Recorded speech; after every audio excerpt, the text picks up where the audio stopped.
യേശു തമ്പുരാന്റെ അതിപരിശുദ്ധമായ നാമം വാഴ്ത്തപ്പെടുമാറാകട്ടെ. ഇന്ന് പ്രാരംഭമായി നമുക്ക് അപ്പോസ്തലനായ പൗലോസ് റോമ സഭയ്ക്കെഴുതിയ ലേഖനം 12-ാം അധ്യായം അതിന്റെ 2-ാം വാക്യം നമുക്കൊന്ന് വായിക്കാം. റോമൻസ് 12:2 വായിച്ചാണ്. ഈ ലോകത്തിന് അനുരൂപമാകാതെ നന്മയും പ്രസാദവും പൂർണ്ണതയുമുള്ള ദൈവഹിതം ഇന്നതെന്ന് തിരിച്ചറിയേണ്ടതിന് മനസ്സു പുതുക്കി രൂപാന്തരപ്പെടുവീൻ. എന്താ മനസ്സു പുതുക്കി രൂപാന്തരപ്പെടുവീൻ? എന്തറിയേണ്ടതിന്? എന്തൊക്കെ കാര്യങ്ങൾ മനസ്സിലാക്കേണ്ടത്? നമുക്ക് വായിച്ചേ. ഫസ്റ്റ് തിങ്, ഈ ലോകത്തിന് അനുരൂപമാകരുത്. നന്മയും പ്രസാദവും പൂർണ്ണതയുള്ള ദൈവഹിതം ഇന്നതെന്ന് തിരിച്ചറിയ. എന്റെ ജീവിതത്തിൽ ഉണ്ടാകാൻ പോകുന്ന ദൈവത്തിന്റെ പദ്ധതികൾ എന്താണെന്ന് ഞാൻ തിരിച്ചറിയേണ്ടത് കേട്ടോ. ദൈവത്തിന്റെ ഇടപെടൽ എന്താണെന്ന് ഞാൻ ശരിയാവണ്ണം അറിയേണ്ടതിന്, ദൈവം എന്നെ കുറിച്ച് ആഗ്രഹിക്കുന്നത് എന്താണ് എന്ന് ഞാൻ ശരിയാവണ്ണം മനസ്സിലാക്കേണ്ടതിന് മനസ്സ് പുതുക്കി രൂപാന്തരപ്പെടുകയും. ഹല്ലേലൂയ. ദൈവപ്രസാദം, ദൈവത്തിന്റെ മഹത്വം, ദൈവത്തിന്റെ ഗ്ലോറി അത് നമ്മുടെ മേൽ വെളിപ്പെടുവാൻ ആഗ്രഹിക്കുക. ആ മഹത്വം വെളിപ്പെടുമ്പോൾ ആ മഹത്വത്തെ കുറിച്ച് ബോധ്യമുള്ളവർ പാട്ടുപാടും. എന്താണ്? സാധ്യമേ, എല്ലാം സാധ്യമേ, എൻ യേശുവൻ കൂടെയുള്ളതാ. ആർക്കും പാടാം, പക്ഷെ ഹൃദയത്തിന് പാടണമെങ്കിൽ പ്രശ്നങ്ങളുടെയും പ്രതിസന്ധികളുടെയും വേദനകളുടെയും നൊമ്പരങ്ങളുടെയും നടുവിൽ നിന്നുകൊണ്ട് തന്റെ ഇടത്തോടെ പാടണമെങ്കിൽ ഒരു ബോധ്യമുണ്ടാകണം. ഏത് വിഷയത്തിലും മറുപടി തരാൻ കഴിവുള്ള ഒരു ദൈവം എന്റെ കൂടെയുണ്ട്. ഇന്നീ കാണുന്ന ലോകത്തിന്റെ വിഷയങ്ങളല്ല ഞാൻ ഫോക്കസ് ചെയ്യുന്നത്, അതിനപ്പുറത്തൊരു മണ്ഡലമുണ്ട്. ലോകം പറയുന്നു, ഇതാ നീ വീണുപോയി, നീ ഇന്ന മേഖലയിൽ തകരും, നിനക്ക് ഉയർച്ച ഉണ്ടാവുകയില്ല, നിന്റെ ഭവനം പോലും കാണുകയില്ല, നിന്റെ രോഗം, നീ നേരിടുന്ന രോഗം നിന്നെ തകർത്തുകളയും, നിന്റെ ബലഹീനതകൾ, നിന്റെ പാപ സ്വഭാവങ്ങൾ നിന്നെ ഇല്ലായ്മ ചെയ്ത് കളയും, നീ അതിൽ തന്നെ തകരും. മനസ്സ് അതിനോട് അനുഭവപ്പെടുന്നു. കാരണം ഞാൻ ഇതിൽ നിന്നും ഓവർകം ചെയ്യുന്നില്ല, എനിക്ക് ഓവർകം ചെയ്യാൻ പറ്റുന്നില്ല. രോഗത്തെ ഓവർകം ചെയ്യാൻ പറ്റുന്നില്ല, ബലഹീനതകളെ ഓവർകം ചെയ്യാൻ പറ്റുന്നില്ല, സാമ്പത്തികമായ വിഷയങ്ങളെ ഓവർകം ചെയ്യാൻ പറ്റുന്നില്ല. കാരണം എന്താണ്? എന്റെ മനസ്സ് ഈ ലോകവുമായി കണക്റ്റഡ് ആണ്. ഈ ലോകത്തിന് അനുരൂപപ്പെടാത്തൊരു മനസ്സ് നിങ്ങൾക്ക് ഉണ്ടാകട്ടെ. ലോകത്തിന്റെ വിഷയങ്ങളല്ല നിന്റെ അകത്ത് കിടക്കേണ്ടത്, ലോകം പറയുന്നതല്ല നീ ചെവിക്കൊള്ളേണ്ടത്. മനസ്സ് പുതുക്കി നീ രൂപാന്തരപ്പെട്ടാൽ നീ ദൈവത്തിന്റെ ഇമ്പസ്വരം കേൾക്കും. ഞാൻ നിന്നെ അനാഥനായി വിടുകയില്ല, ഞാൻ നിന്നെ ഉപേക്ഷിക്കുകയില്ല, ഞാൻ നിന്നെ ഉയർത്തി ഉയർത്തി ഉയർത്തി മാനിക്കുക തന്നെ ചെയ്യും. ഈ ശബ്ദം കേൾക്കണമെങ്കിൽ, ദൈവത്തിന്റെ ഇമ്പസ്വരം നീ അനുഭവിക്കണമെങ്കിൽ, കേൾക്കണമെങ്കിൽ മനസ്സ് പുതുക്കി രൂപാന്തരപ്പെടുക. ഹല്ലേലൂയ. എബ്രായർ 6-ാം അധ്യായം 11-12 വാക്യം. എബ്രായർ 6:11-12 വാക്യം വായിച്ചാണ്.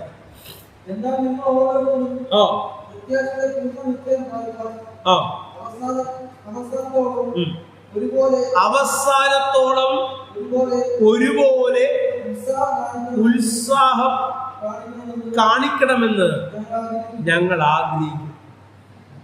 അപ്പോസ്തലന്റെ വാക്കാണ് അല്ലേ? നിങ്ങൾക്ക് വേണ്ടി പ്രാർത്ഥിക്കുന്ന, നിങ്ങൾക്ക് വേണ്ടി പ്രവർത്തിക്കുന്ന, നിങ്ങൾക്ക് വേണ്ടി ഓടുന്ന ഞങ്ങളുടെ പ്രാർത്ഥന എന്താണെന്ന് വെച്ചാൽ തുടക്കം പോലെ അവസാനവും ഉത്സാഹമുണ്ടാകണം. ആരംഭത്തിൽ നല്ല ഉത്സാഹമായിരുന്നു, പിന്നെ ഉത്സാഹം പോയി. നല്ല ഉത്സാഹമായിരുന്നു, പിന്നെ ഉത്സാഹം പോയി, പിന്നെ സമയത്തിലായി ഫോക്കസ്, പിന്നെ വരുന്നവരുടെ സ്വഭാവങ്ങളെ നോക്കാൻ തുടങ്ങി, വരുന്നവരെ പരിശോധിക്കാൻ തുടങ്ങി. എപ്പോ? ഉത്സാഹം പോയപ്പോൾ. മറ്റേ ഒരുത്തന്റെ കണ്ണി മാത്രം നോക്കി ഇറങ്ങിയത്, ഒരുവനെ മാത്രം ശ്രദ്ധിച്ചു. ഇപ്പൊ പലതും ശ്രദ്ധിക്കാൻ തുടങ്ങി. മടുപ്പുണ്ടായി തുടങ്ങി. ഉത്സാഹത്തെ ഇല്ലാതാക്കുന്ന ജീവിതത്തിലെ അനുഭവങ്ങൾ, രോഗം, ദുഃഖം, വ്യക്തിപരമായ ബന്ധങ്ങളുണ്ടാകുന്ന വിള്ളലുകൾ, സാമ്പത്തികമായ പ്രതിസന്ധികൾ, ഹല്ലേലൂയ, ഇവയൊക്കെയും പല ഘട്ടത്തിൽ ഇവയൊക്കെയും നിന്റെ ആത്മീയമായ മുന്നോട്ടുള്ള നടത്തിപ്പിന് തടസ്സമായി മടുപ്പുണ്ടാകുവാൻ, മനസ്സിൽ ഇടുക്കമുണ്ടാകുവാൻ ഇടയായി മാറും. ആർക്കാ ഇവയൊക്കെയും എഫക്റ്റഡ് ആകുന്നത്? ലോകത്തിന് അനുഭവപ്പെടുന്നു. ലോകം എന്ത് പറയുന്നു? ലോകം ഒരു വിഷയത്തെ എങ്ങനെ കാണുന്നു? ഈ പ്രശ്നത്തെ ലോകക്കാർ എപ്രകാരം ഡീൽ ചെയ്യുന്നു? അതിലൂടെ ഞാൻ കാര്യങ്ങളെ കാണുമ്പോൾ എനിക്ക് മടുപ്പാണ്. മീറ്റിങ്ങിന് പോകുമ്പോൾ ആരംഭിച്ചിട്ട് നിനക്ക് വേറെ പണിയൊന്നുമില്ലേ? എപ്പോഴും പ്രാർത്ഥനയും കൂട്ടായ്മ. ഇന്നലെ ഓടിയതല്ലേ, ഇന്നും പോകേണ്ട കാര്യമുണ്ടോ? ചിരിച്ചുകൊണ്ട് പറയും, ഞാൻ നിൽക്കുന്നത് തന്നെ ദൈവത്തിന്റെ കൃപയാൽ. പക്ഷേ ജീവിതത്തിൽ പ്രതിസന്ധിയും പ്രശ്നങ്ങളും ഉദ്ദേശിക്കാത്ത കാര്യങ്ങളോടൊക്കെയുള്ള ചലനങ്ങളൊക്കെ ഉണ്ടാകുമ്പോൾ ഉള്ളിൽ തന്നെ ആരോ പറയുന്നോട്ട് പോകുന്നു, എന്തിനാ എപ്പോഴും ഈ പോകുന്നത്? എന്തോ കാര്യത്തെ ചിലപ്പോൾ അങ്ങനെ ഉള്ളിൽ പറഞ്ഞില്ലെങ്കിൽ വീട്ടിനകത്ത് പറയാൻ കെൽപ്പുള്ളവർ കാണും. വേറെ പണിയൊന്നുമില്ല, എപ്പോഴും ഓടേണ്ട കാര്യമുണ്ട്. എപ്പോഴും അങ്ങനെ കൂട്ടായ്മയും പ്രാർത്ഥനയും പറഞ്ഞ് നടക്കേണ്ടതുണ്ട്. എന്താ കാര്യം? ഉത്സാഹത്തെ ഇല്ലാതാക്കുന്ന മടുപ്പിന്റെ ശക്തി വ്യാപരിക്കാൻ തുടങ്ങി. മടുപ്പില്ലാത്തവരായി ഉത്സാഹത്തിൽ മുന്നോട്ട് ചലിക്കുക. ഏത് നിലപാടിൽ നീ മുന്നോട്ട് കടന്നു വന്നോ ആ നിലപാടിൽ മുന്നോട്ട് ചലിക്കുക. ദൈവത്തിന്റെ കൃപ ഇന്ന് നിന്റെ മേൽ വർഷിക്കട്ടെ എന്ന് ഞാൻ പ്രാർത്ഥിക്കുകയാണ്.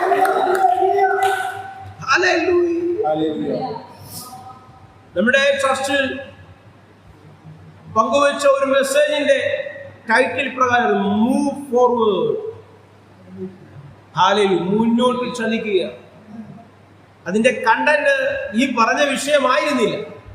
പക്ഷേ ഈ മടുപ്പും അസ്വസ്ഥകളൊക്കെ വരുന്നെങ്കിൽ അതിനെ ശാസിച്ച് അതിന്മേൽ ജയമെടുത്ത് ഉത്സാഹമുള്ളവരായി നിങ്ങൾ മുന്നോട്ട് ചലിക്കേണ്ടതാകുന്നുവെന്ന് കർത്തൃനാമത്തിൽ ഞാൻ നിങ്ങളെ ബോധ്യപ്പെടുത്തുകയാണ്. ഹല്ലേലൂയ. 6:11-12 വായിച്ചു. അങ്ങനെ നിങ്ങൾ വിശ്വാസത്താലും ദീർഘക്ഷമയാലും വാഗ്ദത്തങ്ങളെ അവകാശമാക്കുന്നവരുടെ അനുകാരികളായി തീരുവീൻ. എങ്ങനെയാ വാഗ്ദത്തങ്ങളെ അവകാശമാക്കുന്നവർ? എങ്ങനെയൊക്കെ ഒന്നുകൂടെ വായിച്ചേ. മന്ദതയുള്ളവരാകാം. കേട്ടോ, എവിടെ ഏത് മേഖലയിലുള്ള മന്ദതയാ? ആത്മീയ മേഖല, ദൈവവുമായിട്ടുള്ള ബന്ധത്തിൽ, പരിശുദ്ധാത്മാവിനുള്ള ബന്ധത്തിൽ, ഹല്ലേലൂയ, ദൈവിക കാര്യങ്ങൾ, ആത്മീയ കാര്യങ്ങളുള്ള ബന്ധത്തിൽ മന്ദതയുള്ളവരായി മാറാതെ, മടുപ്പ, ഇന്ന് വേണ്ട. ദൈവവുമായിട്ടുള്ള ബന്ധത്തിൽ മന്ദിപ്പുണ്ടാകാതെ, മന്ദതയുണ്ടാകാതെ, നിന്റെ പ്രവൃത്തി മണ്ഡലങ്ങളിൽ മന്ദത വരാതെ. അല്ലേ, ചില കാര്യങ്ങളൊക്കെ, ജോലി കാര്യങ്ങൾ തന്നെ എടുത്തു, നാളെ ചെയ്യും. ഇന്ന് ചെയ്യേണ്ട കാര്യങ്ങൾ ഇന്ന് തന്നെ ചെയ്തു തീർക്കണം. നാളത്തേക്ക് ഒരു വിഷയം മാറ്റി വെക്കരുത്. നാളെ ചിന്തിക്കും മറ്റന്നാളാകട്ടെ. പിന്നെ ഇതെല്ലാം കൂടെ ചെയ്തു തീർക്കാൻ നീ കിടന്ന് പെടാപ്പാട് വിടും. ഇവിടെ അതുകൊണ്ട് നടക്കുക അതുമില്ല. ഹല്ലേലൂയ. മന്ദിപ്പിന്റെ ഒരു അടയാളമാണ് ഞാൻ ഈ പറഞ്ഞത്. മന്ദിപ്പ് ബാധിച്ചവരായി മാറാതെ, മന്ദതയുള്ളവരായി മാറാതെ എന്ത് ചെയ്യണം? അയച്ചോ. മന്ദതയുള്ളവരായി മാറാതെ വിശ്വാസത്താലും ദീർഘക്ഷമയാലും വാഗ്ദത്തങ്ങളെ അനുകാരികളാവുക. അല്ലേ? ഹല്ലേലൂയ. അബ്രഹാമിന്റെ സ്റ്റോറി നിങ്ങൾക്കറിയാം. തനിക്ക് വാഗ്ദത്തം ലഭിച്ചപ്പോൾ തന്റെ ശരീരത്തിന്റെ നിർജീവത്വം താൻ ഗ്രഹിച്ചിരുന്നു. പക്ഷേ അവനത് കണക്കാക്കിയില്ല. തന്റെ ഭാര്യയുടെ ഉദരത്തിന്റെ സ്ഥിതി എന്തെന്ന് അവന് നല്ല ബോധ്യമുണ്ടായിരുന്നു.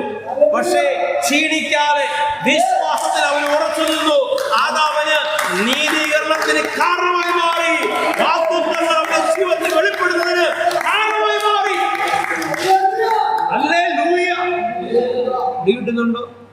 പിടികിട്ടുന്നുണ്ടോ? വിശ്വാസത്തിലെ മടുപ്പ്, ആത്മീയ കാര്യങ്ങളിൽ നിന്ന് പുറകോട്ട് പോകുന്ന തലങ്ങൾ, ജഡികമായ അതാവുമ്പോ ലോകത്തിന് അനുരൂപപ്പെട്ട് ജീവിക്കുന്നവൻ എന്തിട്ടാൻ പറ്റത്തില്ല, വാഗ്ദത്തങ്ങളെ പ്രാപിക്കാൻ കഴിയത്തില്ല. വാഗ്ദത്ത വിഷയങ്ങളും സാൽവേഷനും രണ്ടും രണ്ടാണ്. വാഗ്ദത്ത വിഷയങ്ങൾ നിന്റെ ജീവിതത്തിൽ സാധ്യമാകണമെങ്കിൽ വിശ്വാസത്തിൽ നിന്ന് ഉറക്കണം. മതിപ്പുള്ളവനായി ഇരിക്കല്ല്, മതിപ്പുള്ളവനായി ഇരിക്കരുത്, മുന്നോട്ട് ചലിക്കുക തന്നെ ചെയ്യണം. ചേർന്ന് ശക്തിയോട് കർത്താവിനെ ശ്രദ്ധിച്ചാൽ ആ വാക്യം പൂർണ്ണമായും യോഹന്നാൻ 3-ാമത്തെ ലേഖനം അതിന്റെ 1-2 വാക്യങ്ങൾ നമുക്കൊന്ന് വായിക്കാം. മൂപ്പനായ യോഹന്നാൻ, ഞാൻ സത്യത്തിൽ, യോഹന്നാൻ അപ്പോസ്തലൻ പറയാണ്, ഞാൻ സത്യത്തിൽ സ്നേഹിക്കുന്ന പ്രിയ ഗായോസ്, കേട്ടോ, ഞാൻ സത്യത്തിൽ സ്നേഹിക്കുന്ന പ്രിയ ഗായോസ് എഴുതുന്നത്.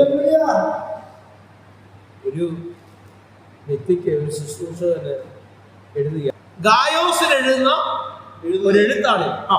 പ്രിയനെ, പ്രിയനെ, ആ വിളി കേട്ടോ, എന്താ വിളിച്ചേക്കുന്നത്? പ്രിയനെ, നിന്റെ ആത്മാവ് ശുഭമായിരിക്കുന്നത് പോലെ, നിന്റെ ആത്മാവ് ശുഭമായിരിക്കുന്നത് പോലെ നീ സകലത്തിലും ശുഭമായും ഇരിക്കണമെന്ന് ഞാൻ പ്രാർത്ഥിക്കുന്നു. മൂപ്പനായ യോഹന്നാന്റെ പ്രാർത്ഥന ഗായോസിനോട് പറയുക, ഇന്ന് പകൽക്കാലം ഈ വചനം ശ്രദ്ധിച്ചു കൊണ്ടിരിക്കുന്നവരോട് പരിശുദ്ധാത്മാവ് ഒരു ദൂത് കൈമാറുകയാണ്. നീ സകലത്തിലും സുഖവുമായിരിക്കുവാൻ എന്റെ ദൈവം നിന്നെ കുറിച്ച് പദ്ധതി ഇട്ടിരിക്കുന്നു. തകർന്നവനായി ഇരിക്കുവാനല്ല, നീ രോഗിയായി തീരുവാനല്ല, നീ മനസ്സിടിഞ്ഞ് എല്ലാം തീർന്നല്ലെന്ന് പറയുവാനല്ല, സകലത്തിലും സുഖവുമായിരിക്കുവാൻ ദൈവം നിങ്ങളെ കുറിച്ച് പദ്ധതിയിടുന്നു. സ്തോത്രം. ഹല്ലേലൂയ. ഗായോസിന് മടുപ്പുണ്ടാകുന്ന ചില മേഖലകൾ ഉണ്ടായിരുന്നു, മടുപ്പുണ്ടായ ചില മണ്ഡലങ്ങളുണ്ട്. അവന്റെ മടുപ്പിനെ മാറ്റുവാൻ മൂപ്പനായ യോഹന്നാൻ എഴുതുന്ന കത്താണ്. ഹല്ലേലൂയ. പല പ്രശ്നങ്ങൾ വന്നിട്ടും ഗായോസിന്റെ ആത്മാവ് ചലിച്ചില്ല. ആത്മാവിന് ഒരു ഇണക്കം തട്ടിയില്ല. നിന്റെ ആത്മാവ് ശുഭമായിരിക്കണം. ഹൃദയത്തിൽ ആവശ്യമില്ലാത്തതൊന്നും നിറച്ചു വെക്കരുത്, കേട്ടോ. ഹല്ലേലൂയ. നിനക്ക് താല്പര്യമില്ലാത്ത വിഷയത്തെ വിട്ടുകളഞ്ഞേക്ക്. നിനക്ക് താല്പര്യമില്ലാത്ത വിഷയങ്ങളെല്ലാം കൂടെ എടുത്തു വെച്ച് ഇങ്ങനെ മൂളിക്കൊണ്ടിരിക്കരുത്. അത് നിനക്ക് രോഗമായി മാറും. ഹൃദയത്തിന് ബലം കെട്ടുപോയാൽ, ഹൃദയത്തിന്റെ ശക്തി ക്ഷയിച്ചു പോയാൽ, ഹൃദയത്തിൽ അസ്വസ്ഥത ഉണ്ടായാൽ അത് നിന്റെ ശരീരത്തിൽ രോഗമായി റിഫ്ലക്ട് ചെയ്യപ്പെടും. നിന്റെ ഹൃദയം ശുഭമായിരിക്കട്ടെ, നിന്റെ ശരീരം ശുഭമായിരിക്കട്ടെ, നിന്റെ ദേഹം, ദേഹി, ആത്മാവ് ശുഭവും സുഖവുമായിരിക്കട്ടെ. ഹല്ലേലൂയ.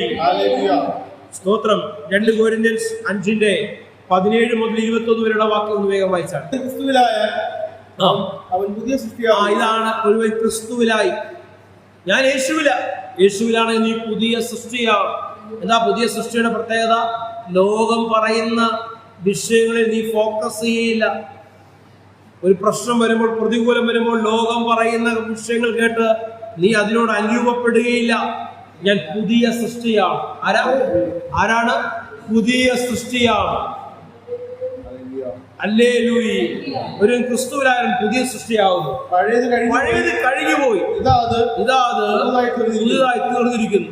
അതിനൊക്കെ ദൈവം തന്നെ കാരണം. എന്റെ ഒരു മിടുക്കോ കഴിവോ പ്രാപ്തി കൊണ്ടോ ഒന്നും അല്ല ഈ രക്ഷയിലേക്കും, ഹല്ലേലൂയ, ഈ കൃപയുടെ പെട്ടകത്തിലേക്ക് ഞാൻ കയറിയത് ദൈവത്തിന്റെ കൃപയാൽ ഞാൻ കയറി.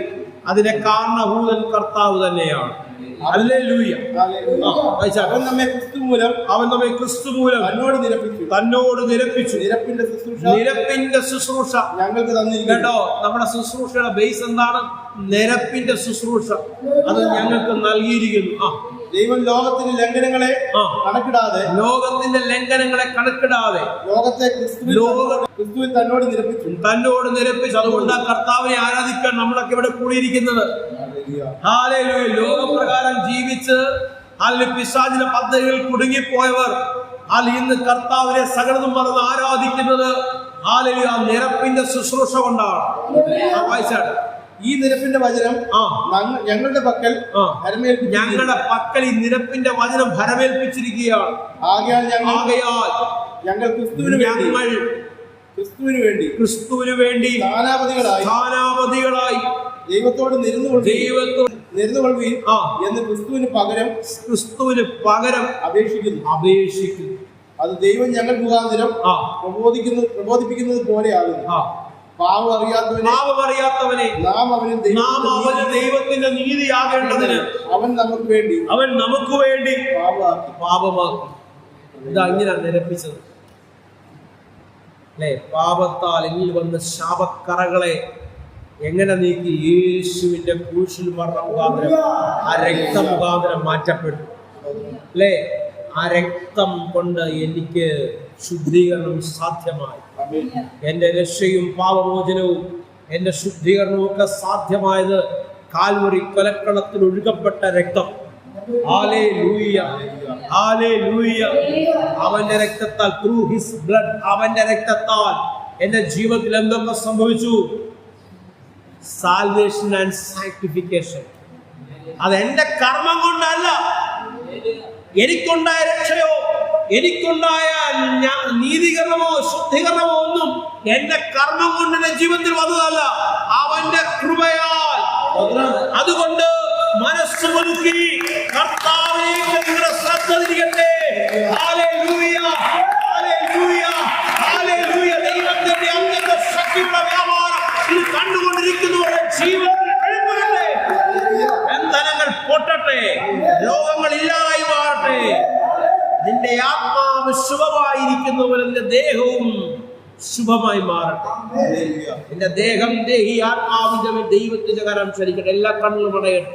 പൂർണ്ണമായി കർത്തൃസന്നിധിയിൽ സമർപ്പിച്ച് പ്രാർത്ഥിച്ച കർത്താവേ, ഈ ജനത്തെ അങ്ങയുടെ മുമ്പാകെ അടിയിൽ സമർപ്പിച്ച് പ്രാർത്ഥിക്കും. അവരുടെ ദേഹം ദേഹി ആത്മാവിന്റെ മേൽ സ്വസ്ഥതയുടെ ഒരു അനുഭവം ഉണ്ടാകുവാൻ തക്കവണ്ണം അങ്ങയുടെ കരം ചലിക്കുന്നതിനെ ഓർത്ത് സ്തോത്രം. മന്ദതയുള്ളവരായി മാറുവാനല്ല, ഉത്സാഹത്തോടെ മുന്നോട്ട് ചലിക്കുവാൻ അങ്ങയുടെ ആത്മാവിന്റെ ശക്തി ഇവരുടെ മേൽ പകരുന്നതിനെ ഓർത്ത് സ്തോത്രം. കർത്താവിന്റെ അധികാരമുള്ള നാമത്തിൽ തന്നെ. Last day ministry the bright ചർച്ചിന്റെ പ്ലാറ്റ്ഫോമിൽ നിന്നുകൊണ്ട് ഞാൻ വിളിച്ചു പറയുക, മന്ദതയുള്ളവരായി നിങ്ങൾ മാറേണ്ട, ഉത്സാഹമുള്ളവരായി മാറുക. ദൈവം നിങ്ങളെ ധാരാളമായി നിറക്കട്ടെ, ശക്തീകരിക്കട്ടെ. ആമേൻ, ആമേൻ, ആമേൻ.